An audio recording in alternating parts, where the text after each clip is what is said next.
ತುಂಬ ಹಸಿವಾದಾಗ ಕ್ಯಾಲೋರಿ ಕಡಿಮೆ ಇರುವ ಆಹಾರಗಳು ನಿಮ್ಮ ತೂಕವನ್ನು ಕಳೆದುಕೊಳ್ಳಲು ಸಹಾಯ ಮಾಡುತ್ತದೆ.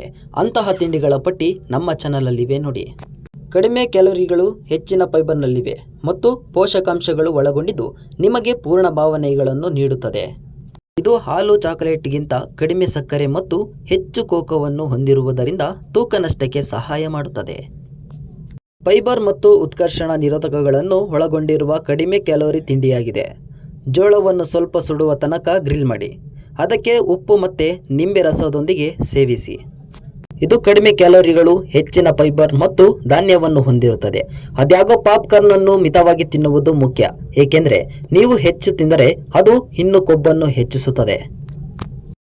ಅವುಗಳು ಹೆಚ್ಚಿನ ಪ್ರೋಟೀನ್ ಮತ್ತು ಫೈಬರ್, ಕಡಿಮೆ ಕ್ಯಾಲೋರಿಗಳನ್ನು ಹೊಂದಿರುತ್ತದೆ ಮತ್ತು ನೀವು ಪೂರ್ಣವಾಗಿರಲು ಸಹಾಯ ಮಾಡಬಹುದು.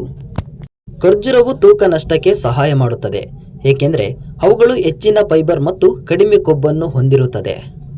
ಪೀನಟ್ ಬಟರ್ ಆರೋಗ್ಯಕರ ಕೊಬ್ಬನ್ನು ಮತ್ತು ಪ್ರೋಟೀನ್ ಅದ್ಭುತ ಮೂಲವಾಗಿದ್ದು, ಸೇಬು ಹಣ್ಣು ಕಾರ್ಬೋಹೈಡ್ರೇಟ್ ಸಮೃದ್ಧವಾಗಿದೆ. ನೆನಪಿಡಿ, ಪ್ರತಿ 3 ಗಂಟೆಗೊಮ್ಮೆ ಚಿಕ್ಕದಾದ ಊಟ ಮತ್ತು ತಿಂಡಿಗಳನ್ನು ತಿನ್ನುವುದು ದಿನವಿಡೀ ಹೆಚ್ಚು ಸ್ಥಿರವಾದ ರಕ್ತದಲ್ಲಿ ಸಕ್ಕರೆ ಮಟ್ಟವನ್ನು ಕಾಪಾಡಿಕೊಳ್ಳಲು ಸಹಾಯ ಮಾಡುತ್ತದೆ.